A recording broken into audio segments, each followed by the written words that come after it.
बीती ताही विसार दे आगे के सुध ले।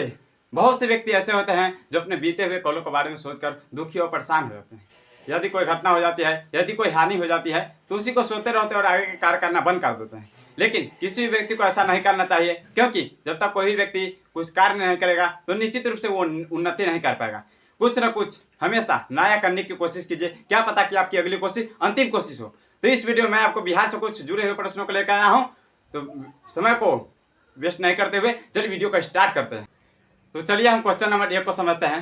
क्वेश्चन नंबर 1 में है, पहले बिहार का नाम क्या था? तो पहले बिहार का नाम था बिहार, जिससे शिष्यों का निवास स्थान माना जाता था, जो बाद में बिहार के नाम से प्रचलित हुआ। चलिए क्वेश्चन नंबर 2 को समझते हैं। क्वेश्चन नंबर 2 में है, बिहार का क्षेत्रफल कितना है? तो बिहार का क्षेत्रफल है 94,163 वर्ग किलोमीटर है, जो बिहार के भौगोलिक क्षेत्रफल संपूर्ण देश के कुल क्षेत्रफल का 2.86% है। चलिए क्वेश्चन नंबर 3 को समझते हैं। क्वेश्चन नंबर 3 में है, क्षेत्रफल की दृष्टि में बिहार का कहाँ स्थान है? क्षेत्रफल की दृष्टि में बिहार का भारत में बिहार का कहाँ स्थान है?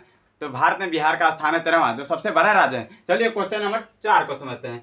बिहार का कुल जनसंख्या कितना है? तो बिहार का कुल जनसंख्या है 10,38,04,637 व्यक्ति, जो देश के कुल जनसंख्या का 8.0% है। चलिए क्वेश्चन नंबर 5 को समझते हैं। जनसंख्या की दृष्टि से बिहार का स्थान क्या है? तो जनसंख्या की दृष्टि से बिहार का स्थान है उत्तर प्रदेश और महाराष्ट्र के बाद तीसरा सबसे बड़ा राज्य है। चलिए क्वेश्चन नंबर 6 को समझते हैं। बंगाल से बिहार को कब अलग किया गया? बंगाल से बिहार को अलग किया गया था 1 अप्रैल 1912 को।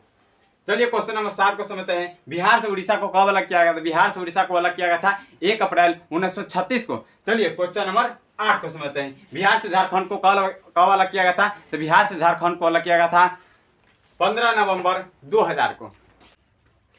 चलिए हम क्वेश्चन नंबर 9 को जानेंगे। ये तो आप सभी जानते ही होंगे कि राज्य दिवस 22 मार्च को मनाया जाता है। तो क्वेश्चन नंबर 10 को समझते हैं। तो क्वेश्चन नंबर 10 में है, तो राजकीय पशु क्या है? तो राजकीय पशु बैल है, आप तो सब जानते ही होंगे। इसके बाद क्वेश्चन नंबर 11 को समझते हैं। राजकीय पक्षी क्या है? तो राजकीय पक्षी गौरैया होती है। उसके बाद क्वेश्चन नंबर 12 में है, राज्य भाषा क्या है? तो प्रथम हिंदी है और दूसरा उर्दू है। तो चलिए क्वेश्चन नंबर 13 को समझते हैं। जिलों की संख्या कितने हैं? तो जिलों की संख्या 38 है।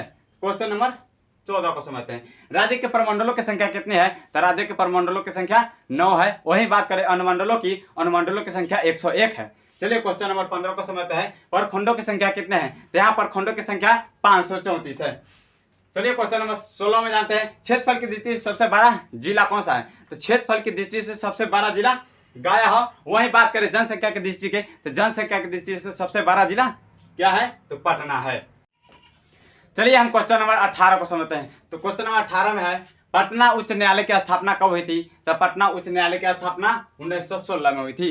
चलिए क्वेश्चन नंबर 19 को जानते हैं। पुरुषों की संख्या कितनी है? तो पुरुषों की संख्या है 5,41,85,337 व्यक्ति, 2011 के जनगणना के अनुसार।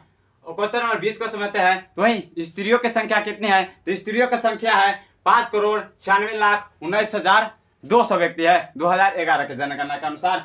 तो क्वेश्चन नंबर 21 को समझते हैं। नालंदा विश्वविद्यालय की स्थापना कब हुई थी? तो नालंदा विश्वविद्यालय की स्थापना 415 ईस्वी में हुई थी। चलिए क्वेश्चन नंबर 22 को समझते हैं। क्वेश्चन नंबर 22 में है, पटना में अंग्रेजों द्वारा फैक्ट्री को कब स्थापित किया गया था? तो पटना में अंग्रेजों द्वारा फैक्ट्री को स्थापित 1651 में किया गया था। चलिए क्वेश्चन नंबर 23 को समझते हैं। बिहार में भयंकर अकाल कब हुआ था? बिहार में भयंकर अकाल कब हुआ था? तो बिहार में भयंकर अकाल 1874 ईस्वी में हुआ था।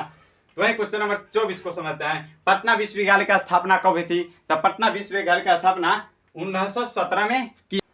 अगर हमारा वीडियो में आपको कोई भी कमी दिखाई दी हुई होगी तो कमेंट बॉक्स में ज़रूर लिखिएगा। मैं अगली बार से अपनी वीडियो में सुधार लाने का प्रयास करूँगा। और अगर हमारा वीडियो आपको पसंद आया हो तो लाइक, कमेंट और शेयर जरूर करें। धन्यवाद।